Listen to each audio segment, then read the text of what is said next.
to Incineroar, Ursaluna, as well as that. I'm curious to see if he's going to bring those 4 now. Well, it is going to be the Torkoal lead alongside the Porygon 2, which is going to pair up against the Sneasler and the King Gambit.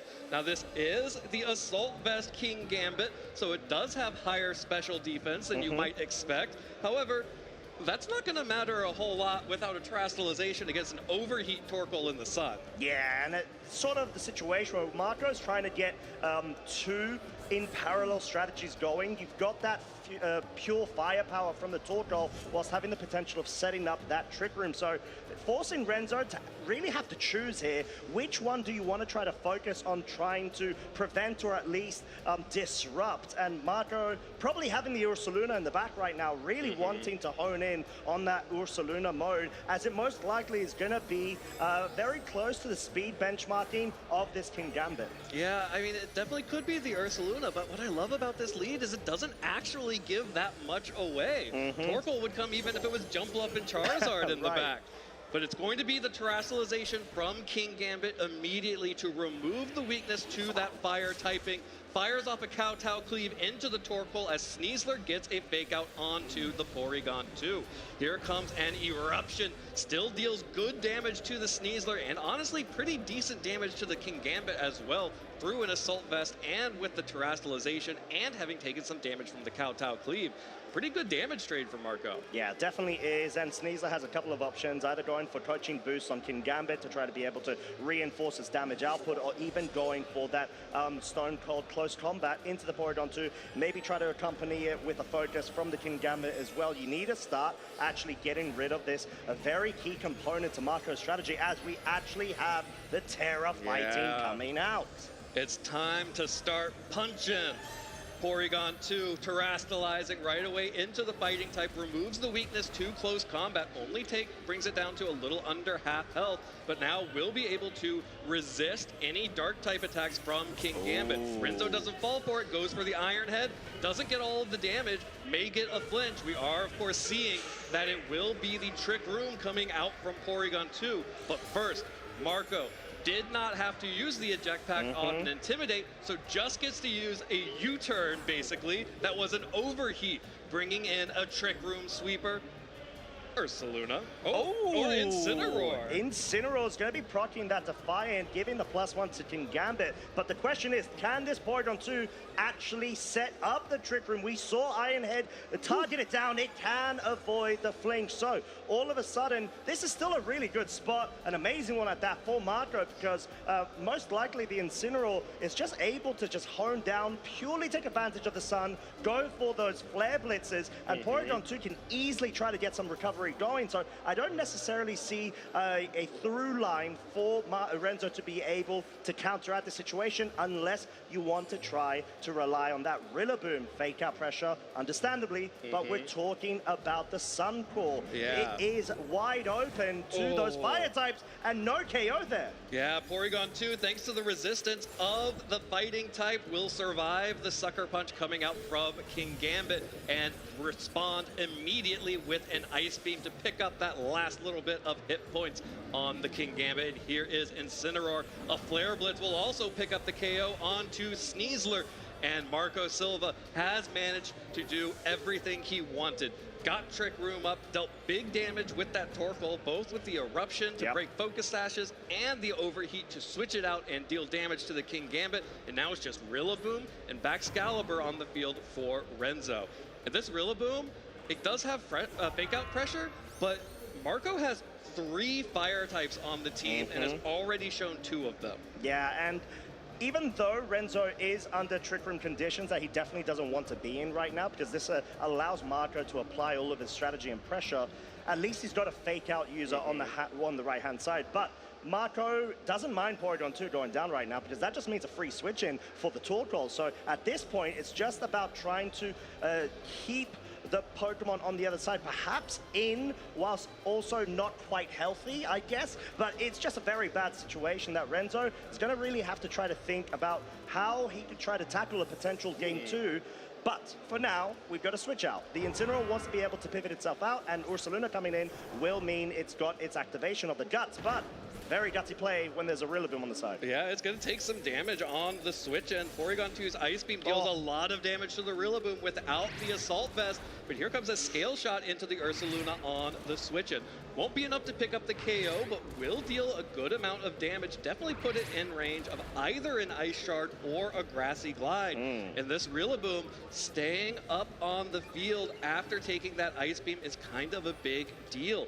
Both Porygon 2 and Ursaluna are well within priority ranges. Yeah, and that's sort of the great utility of being able to have those available to yourself, especially on like a Baxcalibur, which either can opt to go for a Swords Dance or the Ice Shard as the additional move there. But regardless, now I think Renzo may be tempted to try to either pick up a KO where he can right now and apply that pressure, and maybe try to predict a bit of a defensive play from the Ursaluna.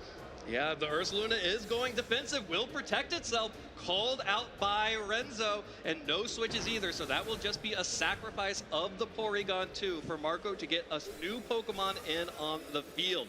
Most likely going to be the Incineroar you would expect to get those Intimidates down onto both of these Pokemon, which will, of course, be sticky. They cannot switch out.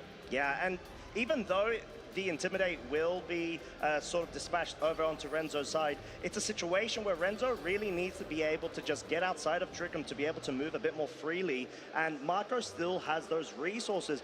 The Incineroar coming in means Torkoal still in the back, and that is very hard to be able to tackle down whilst you have reduced damage output, and it's so healthy. Yeah, the important Pokemon here, I think, is going to be the Baxcalibur. The Rillaboom can't do much of anything into the Incineroar no matter what. May be able to threaten the Ursaluna, but with the fake-out pressure that Incineroar is exerting, Renzo really needs to get something right here to have a chance of sweeping with the Baxcalibur once this Trick Room ends. Yeah, and we're going to have to see if he could try to find that path towards the win condition. And Marco, we already know Marco, he doesn't really like leaving any sort of wiggle room for you to be able to get out of a scenario. But Baxcalibur does opt to go for the Protect, and that's sort of what we're talking about, right? Like the fake out going into the Rillaboom, and this is a complete good read from Marco, getting rid of the Rillaboom, and all of a sudden we got a 3 versus 1 deficit that this is going to be pretty much over for me, honestly. Yeah, Baxcalibur, buddy, I don't know that you can make this work with only yourself and still with both the 2 threats on the field and the Torkoal in the back. Yeah. Fortunately, Trick Room has ended, so you will be the fastest thing on the field. But this is going to be so much damage coming out from the Incineroar and the Torkoal, assuming that the Ursaluna goes down right here to this Icicle Spear.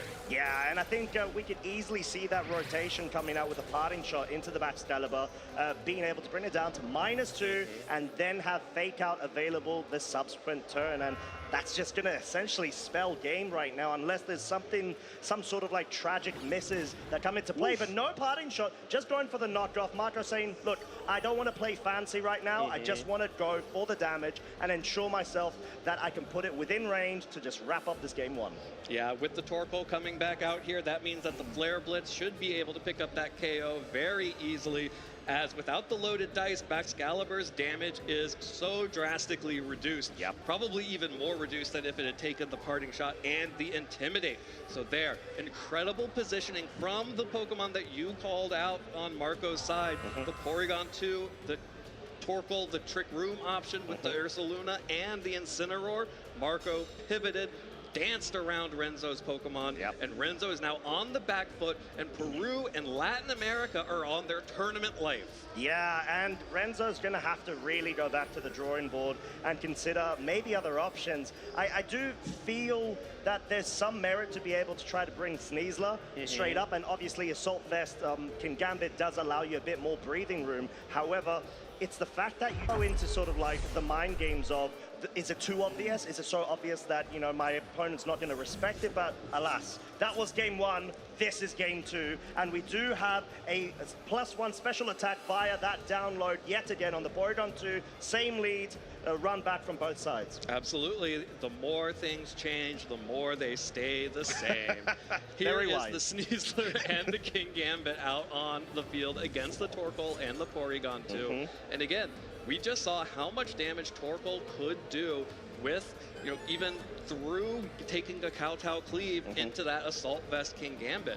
Renzo has opted to go much more aggressive this time around, immediately going for the terastallization, similar to how we saw on round one, but in fact, it will be the stellar terastallization onto the Sneasler to boost the power of that close combat. And I think you really need to be able to get that immediate pressure straight off the bat right now. But Marco seems like he may have just read into that. He wants to negate that weakness to the fighting type. So a bit of a change up here and a bit of a risky play as well from Renzo, really going all in making sure that he could get rid of such a key piece here. Close combat, not even wanting to try to play around with the secondary effects of a Diaclaw, does actually do so much damage, 2-hit KO, and I'm not sure King Gambit is well placed enough to be able to pick this up. Doesn't even target it, goes for the Torkoal. Yeah, isn't even trying, just goes for the damage on the Torkoal. No eruption this time, will be the overheat into King Gambit.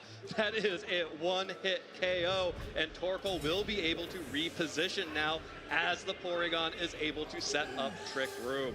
The Stellar Terastallization would have picked up the KO onto the Porygon too, but that Terastallization is just so safe. Yeah, and it makes so much sense as well because you're able to just guarantee the extension of this Porygon 2's longevity in the field. It's, like we've mentioned, such a crucial piece of Marco's strategy, and there it is. Trick Room's been set up. We've got Ursaluna on the field. Terra's already been used from Renzo's side. This is looking like a landslide effect that Renzo is going to have to try to crawl himself out of. I would say a little bit more like an earthquake, but you know. Very well. Here comes the Baxcalibur. At least Renzo has the option of hitting these Pokemon with some strong priority attacks.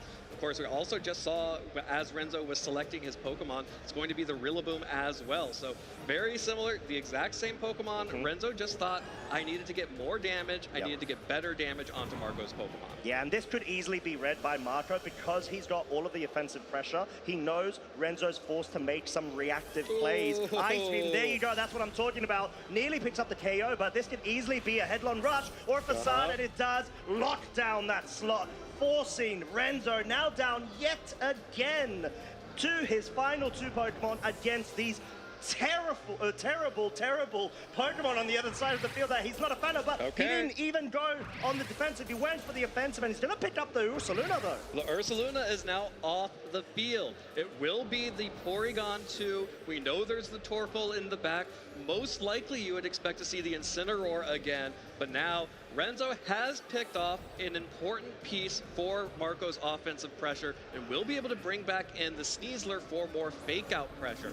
Of course, because of the Trick Room, Incineroar is now the fastest fake-out on the field. Yeah, and this is looking very dire for Renzo's side. The fact that your Sneasler is now going to be susceptible to fake-out, and you don't have a Terra that you could get outside of the weakness to the Terra Blast fighting type from that Porygon 2 in order to preserve and save your Baxcalibur for another turn. So this may well just have to be a couple of protects from the Baxcalibur, but no such thing so far. Yeah, there's going to be the fake out into the Sneasler, and here comes the punching Porygon 2. Terra Blast all out pummeling onto Baxcalibur. One hit KO, Baxcalibur goes down.